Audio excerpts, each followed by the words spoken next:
Hey everyone. So we'll just get started because it's the afternoon, so 801 or 799 people is quite a lot. So Mark Williams Thomas has brought out a new true crime podcast, bearing in mind he's kept all this to himself for over a year, nearly a year, in July. So Jay Slater armed himself with 2 knives before fleeing the Airbnb after stealing their ketamine and fearing repercussions. So he stole from Ayub and Rocky at the Airbnb. The claims, including the first full witness statement from the last person to see the 19-year-old alive, were uncovered by a painstaking investigation after many months. Jay sparked a global storm, blah, blah, blah. He found that those who were around him that night spoke of Jay Slater having taken a cocktail of drugs that left him on a mission, which first saw him steal drugs and then arm himself. Extraordinarily, the TV investigators managed to track down 2 key witnesses in the case, just a month after the coroner officially appointed to investigate Jay Slater's death expressed exasperation. Those witnesses include Ayub Qasim, the man who the apprentice bricklayer from Oswaldtwistle, Lancashire, accompanied back to the Airbnb. Listen to this. Convicted drug dealer Qasim, 31, is understood to be the last person to see him alive. In the first of the 2 podcasts, it's called Jay Slater The Investigation, which I'm going to listen to this afternoon. Speaking to Williams Thomas, Qasim describes how he'd picked up Lucy Law and 2 friends, Bradley Hargreaves and Brandon Hodgson, and they went to look for Jay, who had stolen the drugs. What Qasim said next was really significant and I believe provides real context to a number of important aspects of the case. Qasim told him, and this is recorded, "They were just doing my head in." One of them said, "That's 2 bottles of Henny cognac. They were just doing my head in. In the end, I just turned to Brandon and said, 'Look, Brandon, one of your mates yesterday walked away and he's fucked off with my cat when he went missing. Tell this fucking idiot to get back in the car.'" So let's just rehear that again before playing the clip once more. And how many times have I told you that Brandon got out of the car and Ayub was trying to get him back into the car, and Brad was saying that he couldn't go toilet because he was on some kind of ket, and Ayub was saying, "Get in the car or I'll just drive off." I've told you that for months. When Qasim said ket, hang on, let me just look at a battle invite. Thank you guys for the gifts. When Qasim said ket, he was referring to ketamine. In my information that this was readily available, that Jay had definitely been using it. I have further information about the supply of it in the country. It's a Class B drug carrying maximum 5-year sentence. So Qasim said in the recording that Jay left the rental in the morning and took with him Qasim's ketamine. If you wonder why we've not heard this before, his police statement obviously made no mention of this.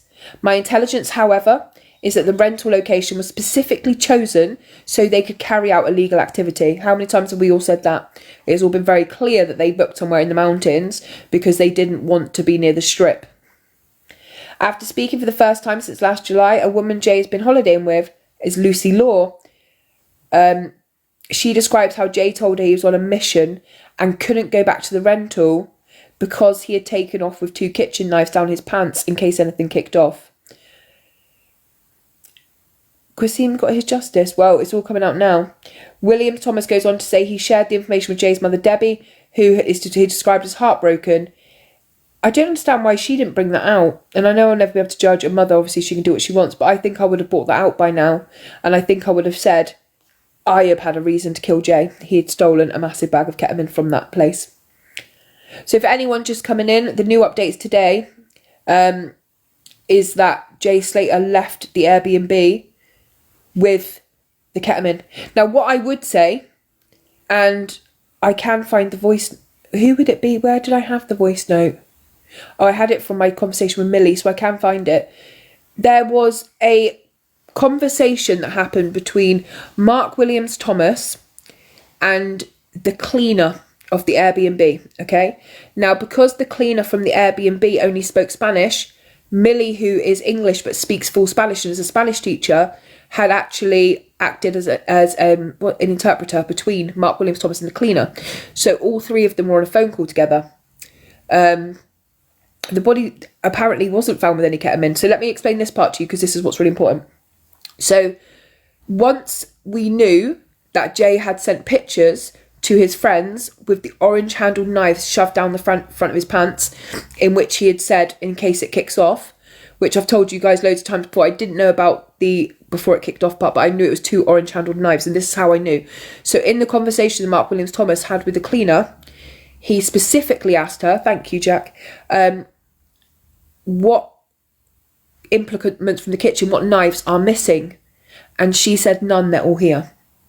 She said, all of the knives are here, because she has to do like a, what's it called? An inventory of everything that's at that Airbnb. So one of the things that she had mentioned is that the knives were there. So in this statement, we're having Jay's left with 2 knives and ketamine, but Jay's found with no knives and the knives back in the Airbnb. So what does that tell you happened?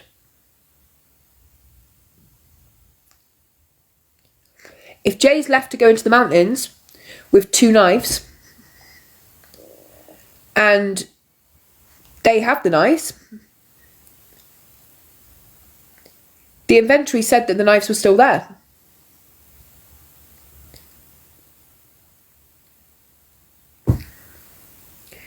So, oh, hi, Noble. So that tells you that they disarmed Jay. Now, what I really want to know about the injury on his leg, was that a stab wound? Because Lucy was so quick to, yeah, it's out now, I'm going to listen to it, but I'm just getting all the information from it, because I was so like, oh my god, this news, and you guys are my people, right? So we always talk about these cases together, so I thought I'm coming live to talk about it. So I've always believed Toxic Melissa, it was a stab wound, because remember when she was like, oh, he's cut his leg, and then she was like, I think it was a cactus, and then all the dickheads on live were like, look at the cactuses, he might still be attached to one.